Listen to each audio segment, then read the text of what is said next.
Assalamualaikum warahmatullahi wabarakatuh. Kami dari kelompok 2 kelas MLI 5D1 ingin mempresentasikan proposal bisnis kami, yaitu usaha Singkriuk, di mana proposal bisnis ini dibuat sebagai syarat untuk nilai UTS praktikum kewirausahaan. Produk yang kami hasilkan adalah keripik yang berasal dari singkong dan pangsit. Berikut anggota kelompok kami. Yang pertama ada Ilham Prasetyo Aji, yang kedua Hendrawan Taksaka Utama, yang ketiga Zafiran Jani Nurfansyah, dan yang keempat Riri Setiawati.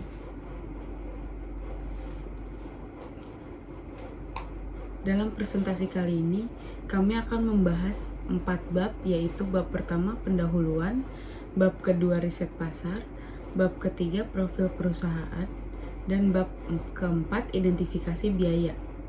Selanjutnya, bab pertama akan dijelaskan oleh Ilham Prasetyo Aji. Latar belakang pandemi COVID-19 yang terus berlangsung di Indonesia membuat banyak aktivitas yang dilakukan di rumah. Kebutuhan rumah tangga semakin meningkat, begitu juga dengan kebutuhan makanan ringan. Aktivitas yang dilakukan di rumah membuat sebagian orang cepat merasakan bosan, sehingga makanan ringan dirasa bisa menjadi teman untuk melakukan aktivitas kantor yang dilakukan di rumah. Hal ini melatar belakangi kami untuk membuat produk makanan ringan berupa keripik singkong. Kami memilih keripik singkong karena selain pengolahannya yang mudah, keripik singkong juga bisa digabungkan dengan beberapa rasa, mulai manis, asin, gurih, ataupun pedas. Bidang usaha, kuliner. Usaha yang akan kami pilih bergerak di bidang kuliner, di mana kami akan memproduksi dan menjual langsung ataupun secara online produk kami ke konsumen. Keripik yang kami jual nantinya akan terdiri dari beberapa rasa, mulai dari rasa yang manis, gurih, asin, dan pedas, sehingga konsumen bisa memilih varian rasa sesuai dengan yang diinginkan. Hal ini juga mendasari kami untuk memperluas minat konsumen, sehingga lebih banyak konsumen dengan berbagai karakteristik kesukaan rasa untuk bisa membeli produk kami. Tujuan dan manfaat. Tujuannya untuk mengetahui minat konsumen terhadap produk kami, untuk mengetahui seberapa luas target pasar kami, untuk mengetahui inovasi dari keinginan konsumen akan suatu produk. Dan manfaatnya adalah dapat memberikan gambaran bisnis apa yang akan kami jalankan, dapat mengetahui seberapa luas jangkauan target pasar kami, dan agar dapat mengembangkan produk sesuai yang konsumen inginkan. Selanjutnya bab 2 akan dipresentasikan oleh Hendra. Terima kasih. Bab selanjutnya yaitu riset pasar. Adapun definisi dari riset pasar adalah proses identifikasi, pengumpulan, analisis, diseminisasi, serta penggunaan informasi secara sistematik dan objektif untuk membantu manajemen membuat keputusan yang berhubungan dengan identifikasi dan penyelesaian masalah di bidang perusahaan. Adapun tujuan dari riset pasar adalah adalah memperoleh informasi maupun data yang valid, aktual, faktual, dan tepat sasaran sehingga dapat digunakan oleh perusahaan sebagai acuan untuk mencari keuntungan. Yang selanjutnya yaitu target konsumen dari produk kami adalah untuk jenis kelamin laki-laki dan perempuan dan rentang usia 18 sampai dengan 50 tahun. Untuk domisili berada di Pulau Jawa. Dan jenis pekerjaan mulai dari pelajar, mahasiswa, pekerja kantoran, karyawan swasta dan wira swasta. Yang selanjutnya karakteristik keinginan yaitu makanan ringan dengan cita rasa gurih, manis, dan asin. Metode yang kami gunakan adalah survei online menggunakan Google Form, di mana satu kuesioner berisi 14 pertanyaan disebarkan kepada responden yang diambil secara acak sejumlah 160 responden dengan latar belakang dan domisili yang berbeda. Yang selanjutnya yaitu analisis data. Jadi berdasarkan survei yang telah kami lakukan, ada beberapa data yang telah kami kumpulkan. Yang pertama yaitu jenis makanan yang disukai. Adapun jenis makanan yang disukai, mayoritas responden memilih makanan ringan.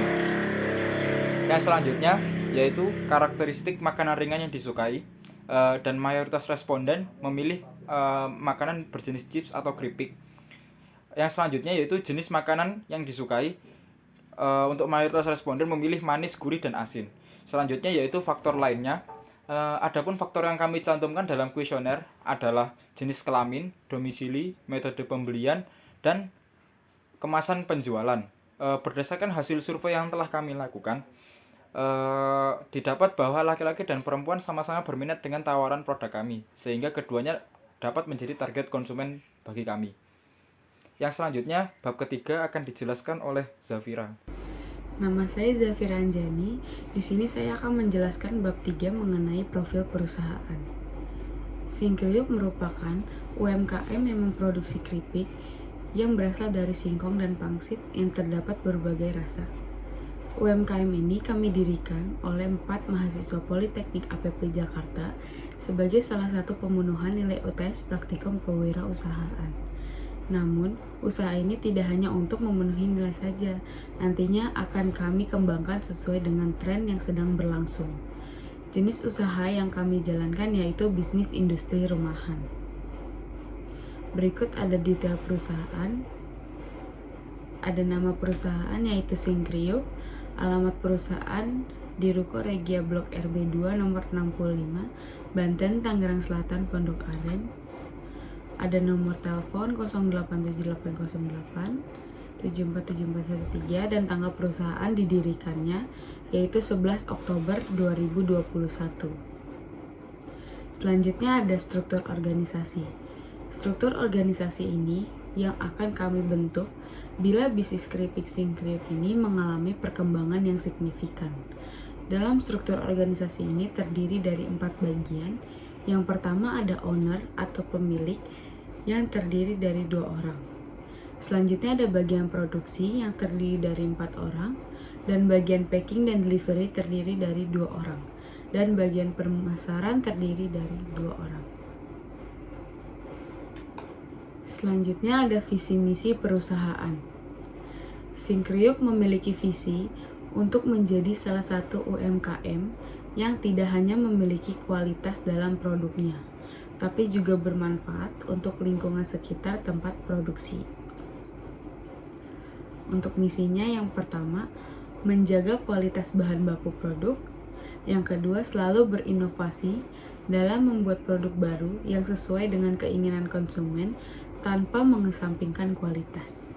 Yang ketiga, mengutamakan tanggung jawab, loyalitas, serta kemauan untuk belajar dan memahami teknologi yang berkembang saat ini. Yang keempat, menjalin hubungan baik berlandaskan kekeluargaan dengan karyawan, karena karyawan merupakan aset terpenting dalam perusahaan. Yang kelima, memanfaatkan lingkungan sekitar sebagai sumber daya perusahaan untuk menciptakan manfaat bagi lingkungan sekitar berdirinya perusahaan. Karena memastikan konsumen atau pelanggan merasa puas dengan produk dan pelayanan dari Singkriuk. Selanjutnya ada identitas brand. Gambar di samping merupakan logo dari perusahaan kami. Singkriuk berasal dari 2 kata yaitu sing dan kriuk. Sing adalah bahasa Jawa yang memiliki arti yang, sedangkan kriuk bermakna renyah atau garing. Produk yang diproduksi oleh perusahaan kami yaitu keripik singkong dan keripik pangsit, sehingga nama yang kami berikan memiliki arti yang renyah. Nama ini kami berikan untuk memudahkan konsumen mengingat merek dagang yang kami berikan. Warna hitam yang kami gunakan sebagai background dari logo kami melambangkan kekuatan, berat, formalitas, dan keseriusan. Artinya, dalam membangun usaha ini, kami memiliki kekuatan yang merupakan gabungan dari 4 orang pendiri perusahaan ini. Juga keseriusan kami untuk memulai, melaksanakan, dan mengembangkan produk yang akan kami buat nanti. Gambar potongan keripik yang patah sehingga memunculkan remahan merupakan lambang dari keripik kami yang renyah, sehingga sekali gigit akan menimbulkan bunyi yang krenyes atau kriuk.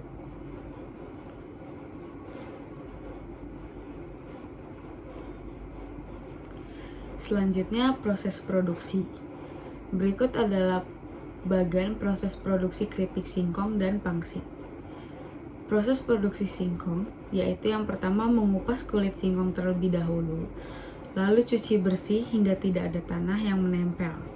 Setelah bersih, langkah selanjutnya memotong singkong menggunakan alat yang biasanya digunakan untuk memotong keripik. Selanjutnya rendam singkong dengan tambahkan baking powder.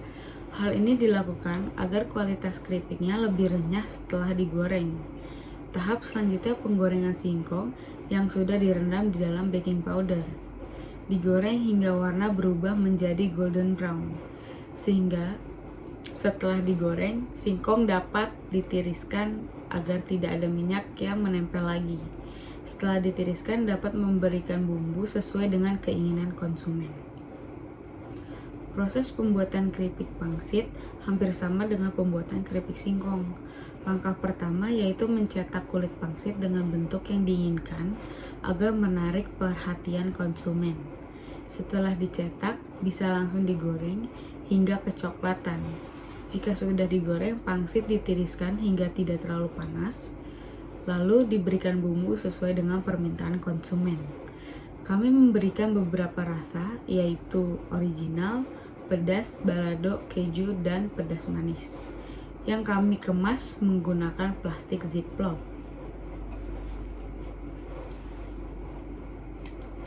Selanjutnya ada bisnis model kanvas. Bisnis model kanvas ini adalah kerangka manajemen sebuah bisnis yang dibuat untuk merancang bagaimana strategi bisnis akan dijalankan. Yang pertama ada key partnership, menggambarkan jaringan pemasok dan mitra yang membuat model bisnis dapat bekerja. Yang kedua ada key activities, adalah kegiatan-kegiatan utama yang perlu dilakukan oleh organisasi atau perusahaan agar memberikan nilai tambah dengan baik. Yang ketiga ada key research, menggambarkan aset-aset terpenting yang diperlukan perusahaan. Yang kelima ada customer relationship, menggambarkan jenis hubungan yang dibangun oleh perusahaan Syncreuk dengan segmen pelanggan tertentu. Yang keenam ada customer segment, perusahaan menawarkan produk Syncreuk ke berbagai kalangan. Yang ketujuh ada channel, merupakan cara yang digunakan perusahaan dalam menyampaikan produk kepada pelanggan. Yang kedelapan ada cost structure, menggambarkan keseluruhan biaya yang dikeluarkan untuk mengoperasikan model bisnis. Yang kesembilan ada revenue stream, menggambarkan uang yang dihasilkan perusahaan dari masing-masing segmen pelanggan. Sumber penerimaan perusahaan berasal dari penjualan produk Syncreuk. Bab selanjutnya akan dijelaskan oleh Riri Setiawati. Baik, terima kasih. Di sini saya akan menjelaskan slide untuk bab 4, yaitu identifikasi biaya. Biaya yang kami rencanakan itu terbagi menjadi 3. Yang pertama itu ada biaya tetap atau fixed cost, lalu yang kedua ada biaya variable cost, lalu yang ketiga ada biaya lainnya. Biaya tetap atau fixed cost adalah biaya yang dikeluarkan oleh perusahaan terlepas dari ada atau tidaknya produksi yang berjalan. Di sini, biaya tetap yang dikeluarkan oleh perusahaan kami terdiri dari biaya peralatan dan mesin yang digunakan, yaitu ada baskom, alat parutan, pisau, saringan, wajan, sendok, dan gas. Dengan total biaya yang diperlukan itu sebesar 162.000. Lalu untuk biaya variabel sendiri adalah biaya yang berubah secara proporsional mengikuti aktivitas produksi yang ada. Di sini biaya variabelnya terdiri dari biaya pembelian bahan baku, bahan penolong, dan juga kemasan. Sehingga total yang dikeluarkan untuk biaya variabel ini sebesar 317.500. Lalu yang selanjutnya ada biaya lainnya. Biaya lainnya ini terdiri dari biaya gaji karyawan, biaya listrik dan wifi, lalu ada biaya transportasi untuk pembelian bahan baku, biaya perawatan ATK, dan juga biaya perawatan mesin dan perawatan yang ada. Dengan total biaya lainnya itu yang dikeluarkan sebesar 3.375.000. Di sini kami juga melakukan perhitungan penyusutan dari peralatan-peralatan yang digunakan untuk mempermudahkan kami menghitung harga pokok penjualan. Dengan total penyusutan yang kami rencanakan itu sebesar Rp113, sehingga total biaya yang diperlukan untuk sekali produksi itu sebesar Rp3.854.613.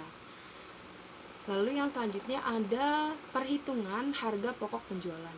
Di sini perhitungan harga pokok penjualannya kami bagi menjadi 2, yaitu harga pokok penjualan keripik singkong, dan juga harga pokok penjualan keripik pangsit.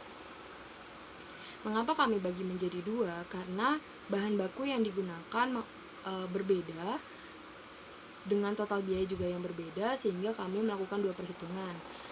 Di sini untuk pembelian bahan baku singkong itu sebesar 48.000, sedangkan untuk pembelian bahan baku keripik pangsit itu sebesar 56.000. Dengan biaya overhead yang dikeluarkan itu terdiri dari bahan penolong, listrik wifi, lalu ada penyusutan mesin dan peralatan, serta perawatan mesin dan peralatan, juga biaya overhead lainnya. Total biaya overhead yang dikeluarkan itu sebesar Rp127.807. Di sini hasil harga pokok penjualan untuk keripik singkong sebesar Rp230.807. Sedangkan untuk keripik pangsit itu menghasilkan harga pokok penjualan sebesar Rp238.807. Dengan seperti ini kami bisa menentukan berapa harga jual dari satu bungkus keripik singkong dan juga keripik pangsit. Harga pokok penjualan ini digunakan untuk menghasilkan 36 bungkus keripik singkong dan juga 36 bungkus keripik pangsit. Lalu selanjutnya ada laporan laba rugi perusahaan. Di sini kami mengasumsikan untuk penjualan keripik singkong dan juga keripik pangsit dengan harga yang sama, yaitu sebesar 15.000 untuk satu bungkusnya. Sehingga total penjualan yang kami peroleh untuk 64 bungkusnya itu sebesar 960.000. Ini merupakan harga ini merupakan hasil penjualan ketika kami berhasil menjual keseluruhan produk sebanyak 64 bungkus. Lalu untuk harga pokok penjualan yang sudah kami hitung sebelumnya kami jumlahkan, yaitu sebesar Rp469.614, sehingga laba yang kita peroleh untuk laba kotornya itu sebesar Rp490.386. Di sini laba kotornya kami kurangkan dengan transportasi pendistribusian dan juga pembelian ATK. Sehingga laba bersih yang kami peroleh untuk sekali produksi dan sekali penjualan itu sebesar Rp470.386. Nantinya laba bersih yang kami peroleh akan kami bagi 4 sesuai dengan jumlah anggota kelompok kami yang melakukan produksi dan juga penjualan. Sekian dari kelompok kami, mohon maaf bila ada salah kata. Wassalamualaikum warahmatullahi wabarakatuh.